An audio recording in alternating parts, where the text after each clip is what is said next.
e temos aprendido tantas coisas com a história de Abraão, o quanto que Deus tem sido fiel a este homem, um homem semelhante a mim e a você, com defeitos, com qualidades.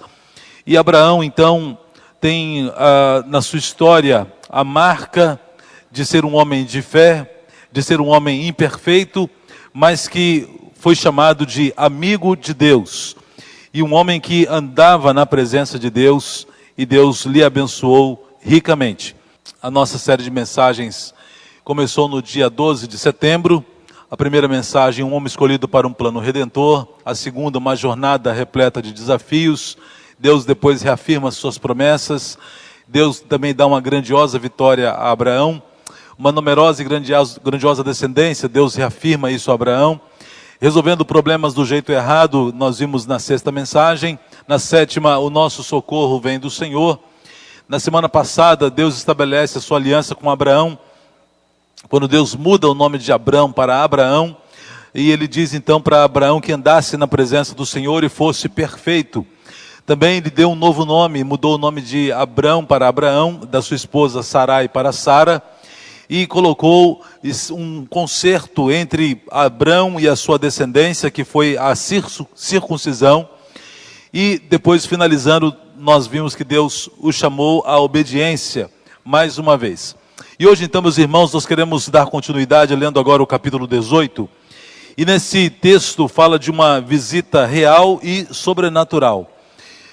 Eu quero salientar que desde o início, quando Abrão ouve a voz de Deus, o chamando para que saísse do meio da sua terra, da sua parentela, talvez as pessoas que conviviam com Abrão, a sua esposa, os seus servos, os seus funcionários, poderiam talvez ficar em dúvida até que ponto era Deus mesmo falando com esse homem, ou até que ponto era algo da sua imaginação.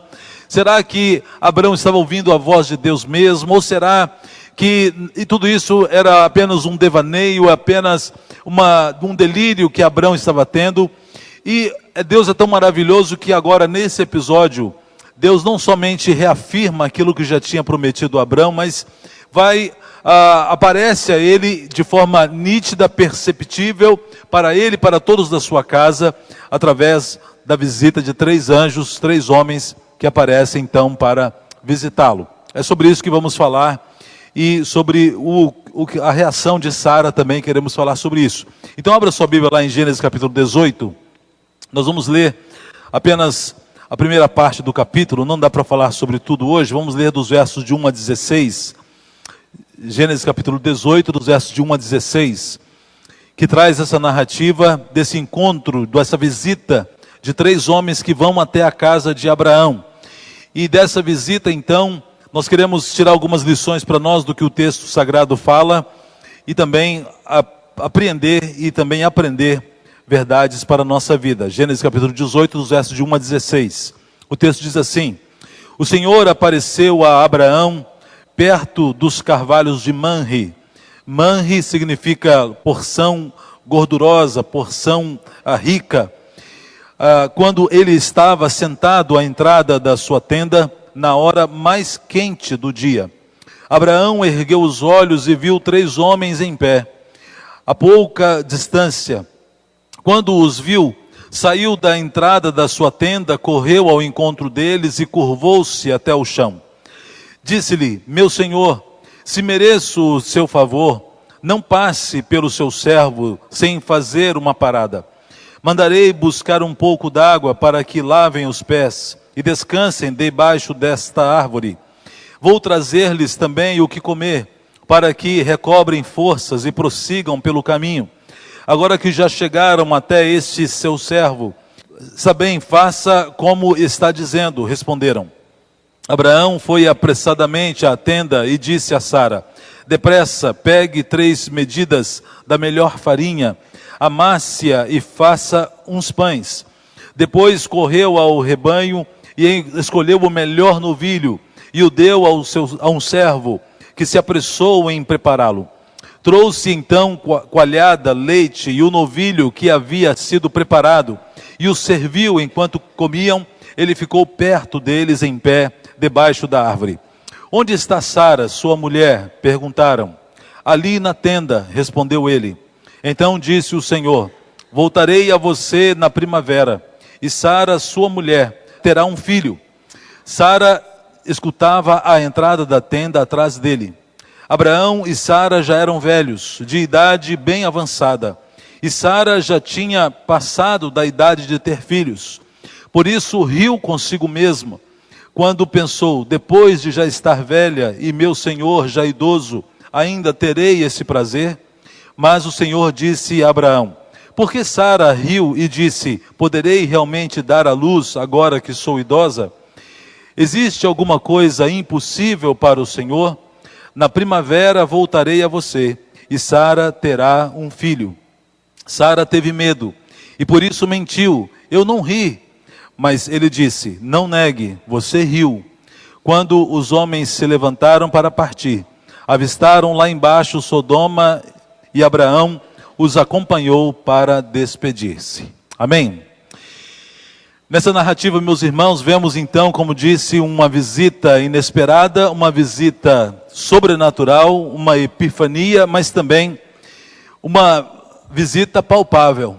Dessa vez, esses homens não somente conversaram com Abraão, mas eles foram vistos pelos servos, vistos por Sara, e não somente foram vistos e conversaram, mas participaram de um banquete, se alimentaram, comeram daquilo que Abraão lhes ofereceu. Então, nós queremos hoje pensar algumas coisas sobre esse texto. Primeiro, dessa visita sobrenatural. Abraão estava ali agora diante de si com 3 homens. Nitidamente, Abraão percebeu que não eram pessoas comuns, dado alguns detalhes que o texto mostra para nós, e dado também, certamente, a aparência desses homens. A Bíblia os descreve como anjos, como servos de Deus. Abraão se prostra diante deles em adoração, e nós queremos então tirar algumas lições. O texto é esse: o Senhor apareceu a Abraão perto dos carvalhos de Manre, quando ele estava sentado à entrada da sua tenda, na hora mais quente do dia. Veja, não era de noite, não era uma hora que Abraão podia estar sonhando, ou as pessoas vendo fantasmas, ou vendo vultos, ou tendo alucinações, mas na hora mais quente do dia. Abraão ergueu os olhos e viu 3 homens em pé, a pouca distância. Quando os viu, saiu da entrada da sua tenda, correu ao encontro deles e curvou-se até ao chão. Então, em primeiro lugar, meus irmãos, quem foram esses 3 homens? Talvez seria um exagero dizer: ali está a personificação da Trindade, Deus Pai, Deus Filho, Deus Espírito Santo. Não podemos afirmar isso porque o texto não diz isso. Mas é curioso também, podia serem 3 e não serem 2, não foi 1, não foram 4, mas foram 3. Eu creio que Deus, mais uma vez, nesse episódio, mostra a sua maravilha, como Deus atua de forma tríplice ao longo da história, no longo dos registros sagrados, como foi no início da criação, quando Deus criou todas as coisas. Você vê no texto lá de Gênesis, quando Deus diz: façamos o homem conforme a nossa imagem e a nossa semelhança. E na própria criação, o Espírito pairava sobre as águas. Foi através do verbo, que é a palavra, que é Jesus, através dele foram feitas todas as coisas, como diz lá em João capítulo 1. E assim, Deus mais uma vez aparece-se e manifesta-se de uma forma tríplice. E podemos sim ver nessa figura desses homens uma figura, um relance ou uma indicação a esse Deus que atua de uma forma inexplicavelmente em 3 pessoas distintas, que é a Trindade. Você quer ver apertar um pastor, um candidato ao ministério num concílio, é você pedir para ele: explique sobre o que é a Trindade. E tem um candidato aqui que daqui a um tempo vai passar pelo concílio. Já vou, no dia do concílio dele, vou preparar essa pergunta, vou perguntar: explica para mim o que é a Trindade. Diga para mim essa história de 3 pessoas numa só, como explicar isso? Uma situação que nós cremos pela fé, não há como explicar na sua integralidade, algo que nós vamos apenas ter a dimensão ainda mais real quando estivermos na glória com o Senhor. E veja o que o texto diz, como eu tinha chamado a atenção para os irmãos: foi na hora mais quente do dia. Não foi no momento de distração, de devaneio, no momento de sonhos, mas no momento em que as pessoas estavam acordadas, no momento mais quente do dia. E nessa história, o Senhor apareceu. O texto coloca, o início do verso 1 é assim: o Senhor apareceu a Abraão. Não foi, o texto deixa claro que Abraão não viu esses homens vindo de longe, não viu os aproximando até chegarem à sua tenda, mas ele estava ali à porta da sua tenda, e essa expressão que está no versículo 1, dá-nos a entender que esses homens apareceram, repentinamente, de repente. Não estavam vindo pela estrada, não estavam se aproximando, mas de repente apareceram. E isso dá uma sugestão para nós e para Abraão também, que estava diante dele, não pessoas comuns, mas servos do Deus vivo, seres celestiais que estavam ali visitando mais uma vez e o abençoando de forma tremenda. E o que vemos na sequência, meus irmãos, foi a adoração de Abraão. Mesmo sendo idoso que era, mesmo sendo um homem de muitas posses como era, mesmo sendo alguém importante na sua casa, na sua localidade, um homem respeitado, um homem que era rico, ele não hesita em prostrar-se diante daqueles seres, daqueles homens que o visitavam, reconhecendo que estava diante de representações do próprio Deus, enviados do nosso Pai. Isso traz umas lições para nós, que deve haver no meu e no seu coração, sempre, irmãos, um sentimento de adoração ao Senhor. Uma pressa não de curvar-se diante de homens, mas de curvar-se sim diante de Deus. Estou dizendo não diante de homens porque nós temos visto hoje algumas aberrações, até no meio gospel, vamos dizer assim, no meio evangélico. Outro dia vi uma cena, uma foto dantesca, absurda, em que havia um cidadão, devia ser o pastor, apóstolo, será como ele deveria estar se chamando, na ponta do palco como estou aqui. E de frente dele, tocando nos seus sapatos, nos seus pés, estava um homem ali, em prantos, tocando nos pés daquele outro homem em cima do palco. Que absurdo é esse? Que coisa bizarra é essa? Nós devemos toda a nossa adoração, meus irmãos, somente para o Senhor. Ainda que entre por aquela porta alguém fazendo sinais, milagres e maravilhas, ainda que entre alguém aqui curando coxos, fazendo cegos enxergar, surdos ouvir, ninguém merece a nossa adoração senão o Senhor. Não devemos devotar nenhum tipo de adoração, nenhum tipo de veneração por homem algum. Não podemos fazer isso. Não podemos nos inclinar diante de homens, nem de estátuas, nem de coisa qualquer. Mas somente a adoração deve ser dada ao nosso Deus Todo-Poderoso. Assim como fez Abraão, e reconheceu que não estava diante de homens, estava diante de homens que representavam o próprio Deus, que vinham das regiões celestiais. Segundo lugar, nessa história, aprendemos que precisamos ter um coração hospitaleiro. Essa foi a atitude de Abraão, quando recebeu aqueles homens. Veja o texto de 6 a 8. Abraão foi apressadamente à tenda e disse a Sara: depressa, pegue 3 medidas da melhor farinha. Abraão devia saber entender, fazer bolo. Ele fala 3 medidas. Ele não fala, já dá a receita para Sara, né? 3 medidas e da melhor farinha. Aquela farinha que você pensou o nome aí agora, que você compra lá, quando você quer fazer aquele bolo especial. Eu não vou falar o nome, que eu não estou ganhando merchandising disso. Ele diz: amasse-a e faça uns pães. Depois correu ao rebanho, escolheu o melhor novilho e o deu a um servo para que se apressou em prepará-lo. Trouxe então coalhada, leite e o novilho que havia sido preparado e o serviu. Enquanto comiam, ele ficou perto deles, em pé debaixo da árvore. Primeira coisa, irmãos, nós precisamos aprender com Abraão a hospitalidade. É verdade que nós vivemos um tempo tão difícil que não dá para hospedar qualquer pessoa na casa da gente. Mas eu sinto falta, e a gente, acho que por causa da correria que a gente vive, talvez por uma questão cultural, talvez pela violência, talvez pelo dinheiro que fica mais curto a cada dia, mas a gente tem tido pouco na igreja, sabe o quê? A gente tem tido pouca intercâmbio. Eu sou de um tempo que a gente fazia muito intercâmbio entre as igrejas. E uma igreja ia para uma outra igreja, chegava lá e ficava hospedado na casa dos irmãos. E depois chegava o tempo daquela igreja que foi visitada vir visitar a gente, e aquele pessoal ficava na casa da gente.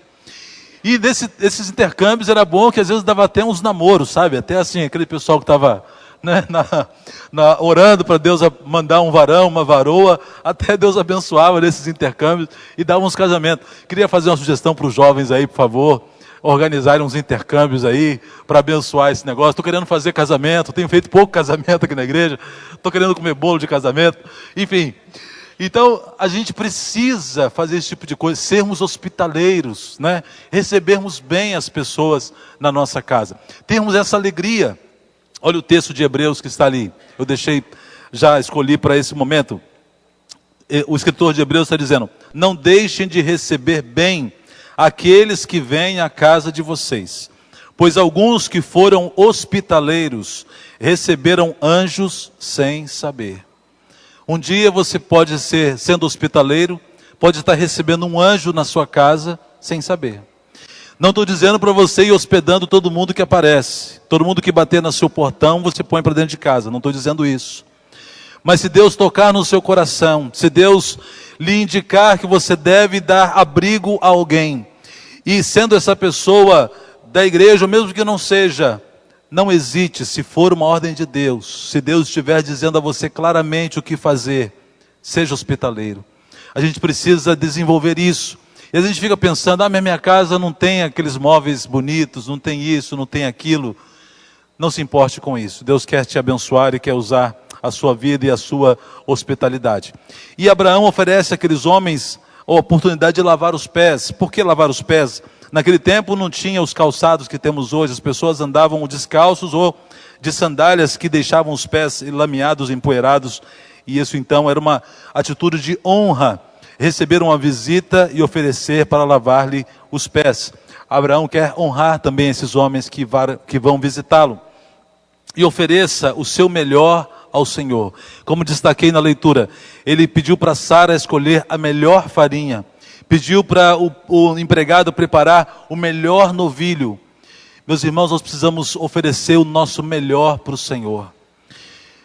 E ali eu escrevi, né? Fuja da síndrome de Caim. Qual é a síndrome de Caim? Falei isso aqui no domingo passado. A Bíblia diz claramente lá em Gênesis que Abel ofereceu o melhor novilho, ofereceu a melhor ovelha que ele tinha ao Senhor. E Deus aceitou a oferta de Abel. Mas no texto também diz que Caim pegou do fruto da terra e ofereceu uma oferta ao Senhor. Artigo indefinido, não sabemos o que ele ofereceu, foi qualquer coisa, foi alguma coisa, ele foi pegando aqui, pegando ali, sem o cuidado de oferecer o melhor ao Senhor, ofereceu uma oferta, enquanto Abel ofereceu a oferta, a melhor ovelha, a melhor parte do seu rebanho, Abel ofereceu ao Senhor. E essa síndrome de Caim, às vezes a gente nos contamina, a gente quer oferecer para Deus qualquer coisa, e oferecemos o resto do nosso tempo, o resto das nossas energias, o resto das nossas finanças, o resto das nossas capacidades. Deus merece e exige o nosso melhor. E nós, para sermos aprovados por Ele, precisamos oferecer o nosso melhor. E enquanto comiam, Abraão ficou de pé em forma de honra, de respeito àqueles homens. Ele não se assentou à mesa, ele ficou ali como um servo àqueles homens que estavam ali. E eu queria fazer um destaque a esse texto de Mateus 10:42, quando o Senhor dá conta e faz promessas, quando nós somos pessoas que têm mais alegria em dar do que receber, pessoas que têm mais alegria em abençoar as pessoas. O texto diz: eu afirmo a vocês que isso é verdade. Quem apenas por ser meu seguidor der, ainda que seja um copo de água fria ao menor dos meus seguidores, certamente receberá a sua recompensa. Já pensou? Se um copo de água fria que você dá para alguém não vai ficar sem recompensa, imagine outras coisas que você fizer para um servo do Senhor. Imagine você fazendo aquela macarronada de domingo e convidando o pastor para ir lá. Imagine se tiver uma lasanha também. Imagine se além da lasanha tiver um pudim, aquele pudim de leite que tenta uma tentação para a gente. E se for picanha, então, meu Deus, eu não quero nem pensar no galardão que você vai ter. Anota aí a lista do cardápio, já prepara. Estou brincando. Mas, meus irmãos, façamos o bem. Agora, você entregar um copo de água fria com essa intenção de receber em troca, já começou errado. Deus não é Deus de barganhas. Deus honra a quem faz essas coisas com o coração aberto, como fez Abraão. Quando você oferece um copo de água fria para alguém, Deus nos recompensa, porque houve da nossa parte não o desejo de receber nada em troca. Houve da nossa parte um desejo de abençoar alguém. Por isso há um outro texto da palavra de Deus tão maravilhoso que diz assim: não saiba a mão esquerda o que faz o quê? A direita. Você fazer o bem para alguém e sair contando: olha, eu abençoei fulano de tal. Eu fui lá e reformei a casa dele. Eu fui lá e comprei uma cesta básica daquelas mais caras e levei na casa dele. Ah, eu fiz tal benefício para o irmão fulano, para o irmão Beltrano. Já perdeu a benção. Não é assim que funciona. Deus não quer, meus irmãos, que... a palavra também diz, né? Quando nós somos aplaudidos aqui, já recebemos o galardão daquilo que fizermos. Então eu aconselho você a não receber aplauso nenhum aqui, para receber o galardão lá na glória. Eu tenho certeza que o galardão lá no céu, por menor que seja, ele é muito melhor, muito maior do que 1000 aplausos aqui nesse mundo. Então não troque o galardão da glória por míseros, por meros aplausos aqui neste mundo. Não é um bom negócio, não é uma boa troca para eu e você fazermos. Terceiro lugar, o riso da incredulidade. Foi o que aconteceu na vida de Sara, quando ela ouviu o que o anjo estava dizendo. Onde está Sara, sua mulher? Perguntaram. Ali na tenda, respondeu ele. Então disse o Senhor: voltarei a você na primavera, e Sara, sua mulher, terá um filho. Sara escutava a entrada da tenda atrás dele. Abraão e Sara já eram velhos, de idade bem avançada, e Sara já tinha passado da idade de ter filhos. Por isso riu consigo mesma, quando pensou: depois de já estar velha e meu senhor já idoso, ainda terei esse prazer? Sara está falando aqui, meus irmãos, de algo perfeitamente compreensível.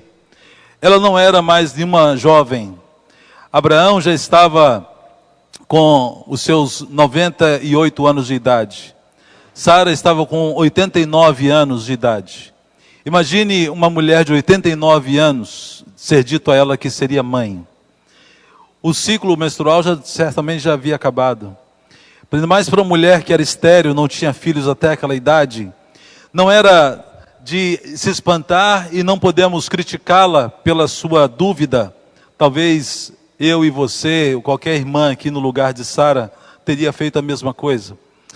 E o texto então, primeiro, o anjo pergunta: onde está Sara, sua mulher? E eu estendo a pergunta: onde está o seu cônjuge? Onde está a sua esposa? Onde está o seu marido? Se ela estiver aí do seu lado, glórias a Deus, que bênção. Mas se ele não estiver, talvez esteja trabalhando, algum outro impedimento, alguma situação.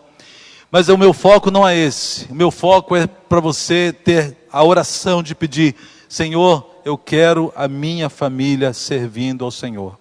Eu quero poder dizer como Josué: eu e a minha casa serviremos ao Senhor. Eu peço que você clame noite e dia diante do Senhor por isso. E peça: Senhor, eu quero a minha família toda servindo ao Senhor. Talvez você diga: mas eu não sou casado, não sou casada.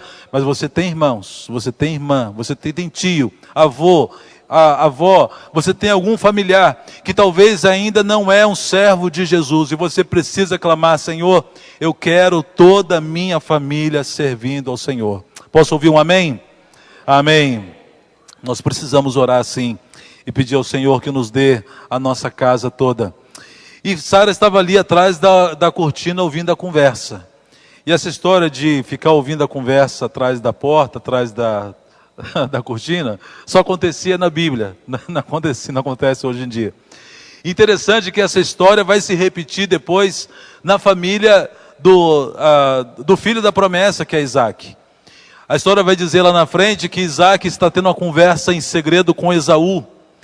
E o que aconteceu lá naquela história, e vai acontecer, né, pelo que a gente está lendo na sequência, e vai acontecer que lá na história, quando Isaac está pedindo a Esaú que preparasse um prato para abençoá-lo, dar-lhe a bênção patriarcal, atrás da cortina, Rebeca está fazendo a mesma coisa que a sogra dela fez.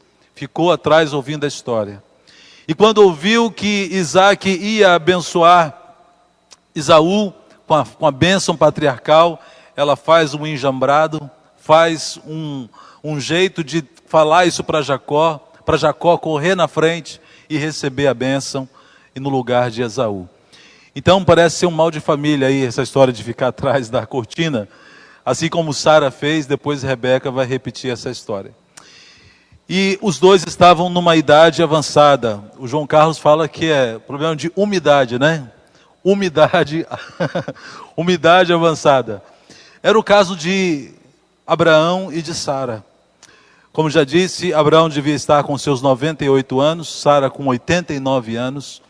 E qualquer pessoa nessa faixa etária talvez pense assim, não tem mais nada para mim, não tem mais nada para eu fazer. Na verdade, pessoas com muito menos do que isso, pessoas aí com 50, 60, 70 anos, já estão querendo pendurar chuteiras. Tem gente aí com muito menos idade do que Abraão e Sara e já estão querendo pegar o carnê do INSS do céu. Quer ficar por conta só da bênção de Deus e não trabalhar mais. Meus irmãos, enquanto houver fôlego em cada um de nós, trabalhemos para o Senhor. Enquanto você tiver condições de fazer alguma coisa, mesmo que seja somente orar, mesmo que estiver preso a uma cama, que Deus nos livre disso, mesmo que você estiver inválido, não podendo mais se mexer, mas a sua mente estiver lúcida, você pode orar. Você pode ir a lugares inimagináveis através da oração. Você pode visitar os campos missionários com a sua oração. Você pode ir aos presídios e aos locais, os prostíbulos, com a sua oração. Nada pode impedir a minha e a sua oração. E Sara teve o riso da dúvida. Por isso ela riu consigo mesma quando pensou sobre ser mãe naquela idade. E esse riso da dúvida, Abraão também teve. Abraão não podia criticar Sara, porque quando no capítulo anterior Deus falou com ele que ele seria pai na idade que estava, Abraão também riu. Daí o nome do filho foi dado de Isaac. Isaac significa riso. E Sara, da mesma forma também, riu de toda essa situação. Não duvide de Deus, continue crendo em todo o tempo. Deus, meus irmãos, não está preso ao espaço, não está preso à idade, não está preso às circunstâncias financeiras. Deus não está restrito à sua condição social, à minha condição social. Deus é soberano. Ele está acima e além de toda e qualquer circunstância. Glórias a Deus por isso. E finalizando, para Deus nada é impossível. Foi isso que um daqueles homens afirmou e perguntou. Veja o texto, no versos 14 a 15, os homens que estavam ali disseram, o Senhor disse, existe alguma coisa impossível para o Senhor? Na primavera voltarei a você e Sara terá um filho. Sara teve medo e por isso mentiu. Sara teve medo e por isso mentiu. Eu não ri, mas ele disse, não negue, você riu. Não há como esconder as coisas de Deus. Sara quis desconversar, ficou com medo, porque os homens haviam ouvido o que ela disse, e ela então teve medo e quis mentir. Finalizando, a pergunta que aquele anjo fez, existe alguma coisa impossível para o Senhor? Eu pergunto para você, existe alguma coisa que é impossível para o Senhor? Responda, não, não há. Não há impossíveis para Deus. A mesma palavra também foi dada a Maria. Quando o anjo Gabriel foi até Maria e disse que ela seria mãe do Messias, do Salvador, ela fez uma pergunta, mas como posso eu, sendo ainda virgem, ser mãe, se não conheço, não tive contato com nenhum homem? E aquele anjo vai dizendo para Maria todas as coisas, e ele reafirma, porque para Deus nada é impossível. Para Deus nada é impossível. Você pode ler comigo essa parte do Lucas 1,37? Porque para Deus nada é impossível. Eu e você, meus irmãos, não podemos abandonar a nossa fé. Não podemos solapar a nossa fé. Não podemos colocar a nossa fé guardada numa caixa, enterrá-la debaixo da terra. Eu e você temos que exercitar essa fé a cada dia. E situações de impossível, situações desafiadoras, situações dramáticas que nos deixam perplexos, situações que talvez pareçam mesmo ser impossíveis, vão surgir, vão aparecer para mim e para você. E será nesse momento que eu e você precisamos exercitar a nossa fé. Nesse momento que você precisa se lembrar dessas palavras que estamos dizendo hoje. Para Deus nada é impossível. E o anjo perguntou: existe alguma coisa impossível para o Senhor? É maravilhoso, meus irmãos, vermos a criação. Que Deus criou tudo aquilo que você vê, que você percebe, que você enxerga, daquilo que não existia. Deus criou todas as coisas, o céu, a terra, o mar, as pessoas e tudo que nós vemos hoje, do nada. Não existia nada disso. A Bíblia diz que o Espírito de Deus pairava sobre as águas, não existia nada disso. Não havia seres humanos, não havia animais, não havia plantas, não havia nada. E Deus criou tudo a partir do nada. Louvado seja o nome do Senhor. E essa história, da mesma forma surpreendente, sobrenatural, com que o anjo surpreendeu Sara e Abraão, e também a Maria, aconteceu numa outra família. Familiares de Maria, a prima de Maria, que era Isabel, que também ficou grávida daquele que seria a voz do que clama no deserto, que ia preparar o caminho do Messias, Isabel, que daria à luz a João Batista. E quando o anjo foi falar com o esposo de Isabel, que era Zacarias, ele também duvidou. E Zacarias ficou mudo, porque também achou impossível a sua esposa, em idade avançada, ter filhos. E o anjo disse: e eis que ficará mudo e não poderás falar até o dia em que essas coisas aconteçam, porquanto não creste nas minhas palavras que o tempo se hão de cumprir. Assim também, Zacarias também duvidou desse milagre que Deus ia fazer. Então, meus irmãos, creia nos milagres e no sobrenatural de Deus. Não escondamos a nossa fé, não percamos a nossa fé, não deixe a sua fé extinguir-se. Na verdade, Deus já disse que na sua palavra que o que Ele precisa encontrar em nós não é uma grande fé. Não precisamos de homens com uma grande fé. Precisamos de homens numa pequena fé, num grande Deus. Porque o agir não está na nossa fé. O agir está em Deus, que pode todas as coisas. Por isso ele disse que a fé necessária para ele agir é a fé do tamanho de quê? De um grão de mostarda. O menor dos grãos, quase insignificante. É isso que Deus precisa para agir na minha e na sua vida. Uma pequena fé num grande Deus. E não minta para Deus.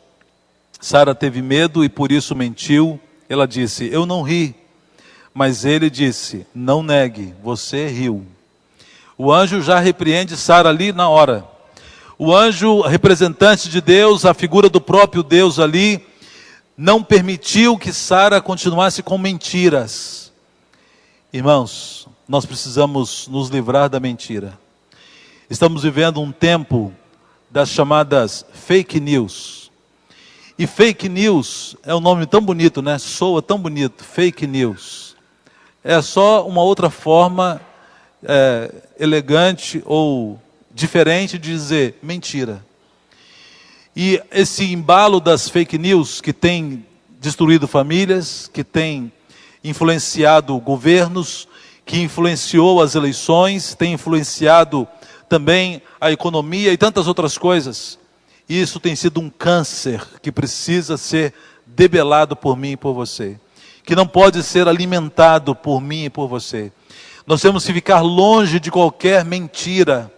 Precisa haver sinceridade no nosso relacionamento com Deus. Até porque, você pode enganar a mim, as pessoas, mas não tem como enganar a Deus. Não tem como disfarçar alguma coisa para o Senhor.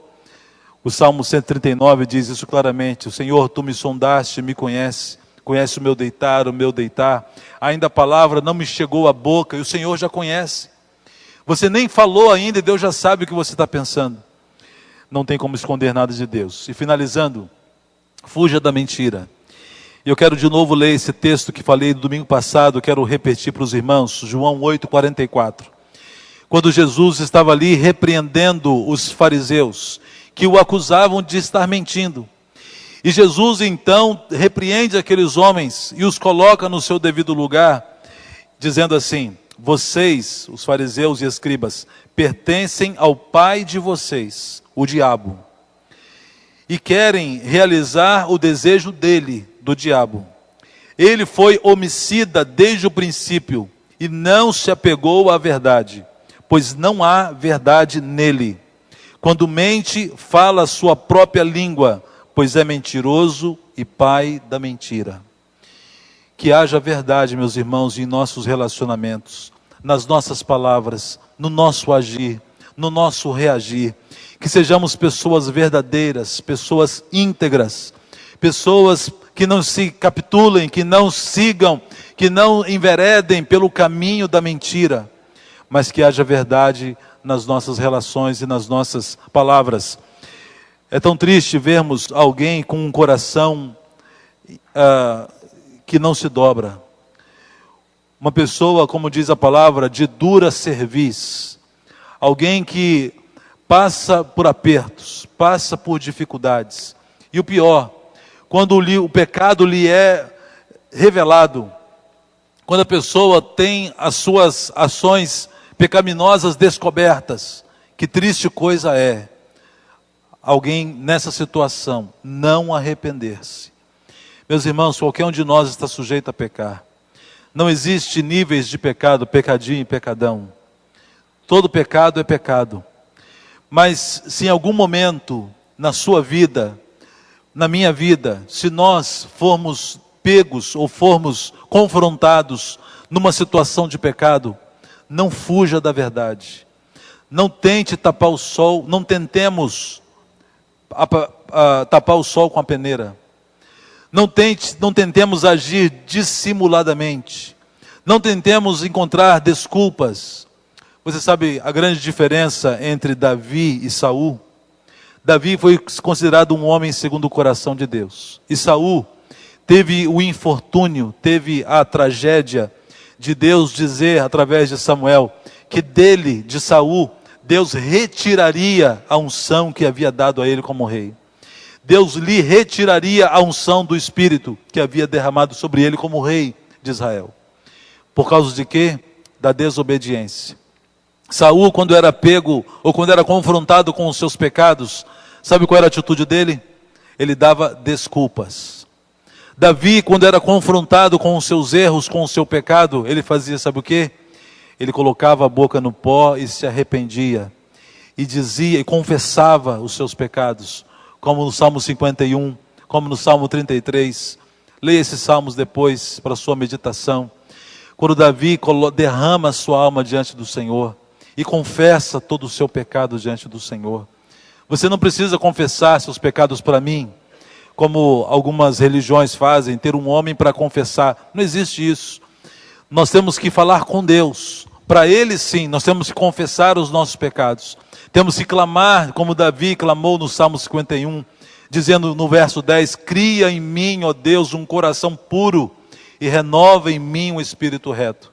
E Davi diz mais ali, contra ti somente pequei, e fiz o que aos teus olhos parece mal, para que sejas justificado quando falares e puro quando julgares.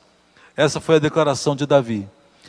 Eu lembro da história em que Davi havia perdido o seu reino para o seu filho Absalão. Davi estava fugindo de Jerusalém por causa da perseguição do seu próprio filho, Absalão. Isso lá está no livro de Samuel.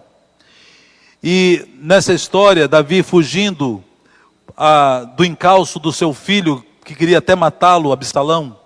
Davi está passando por um vale, e lá do alto da montanha, um descendente de Saul, chamado Simei, começou a tirar pedras em Davi, começou a xingar Davi, começou a falar impropérios a respeito de Davi. E o melhor general de Davi, Acabe, fala com o rei assim: quem é esse cão morto que está atirando pedras no rei, meu senhor? Dê uma ordem agora que eu subo lá e acabo com a vida dele. Acabe falou para Davi. Sabe qual foi a resposta de Davi? Bastava ele dar uma ordem: isso, vai lá, acaba com esse sujeito. Davi falou: não, que tenho eu contigo? Eu lembro até hoje o texto, decorei essa frase de Davi com Acabe. Que tenho eu contigo, Acabe, filho de Zeruia? Joabe, estou falando Acabe, né? Joabe, filho de Zeruia. Não foi Deus que mandou ele atirar essas pedras em mim? Deixa que ele fale o que ele quiser, porque eu mereço ouvir tudo isso. Davi não mandou matar o cara, não mandou matar o Simei. Ele falou: eu mereço ouvir tudo isso que esse homem está falando, porque eu pequei, porque eu errei. Então, irmãos, que haja em nosso coração esse desejo sincero de arrependimento, de confessar nossas falhas ao Senhor. Não precisa confessar para ninguém, mas para Deus a gente precisa. Não tem como esconder nada dele. Precisamos de um coração puro diante do Senhor. Amém? Que Deus nos abençoe ricamente em nome de Jesus. Nós vamos continuar cantando, adorando a Deus, tendo oportunidade também de consagrar dízimos e ofertas.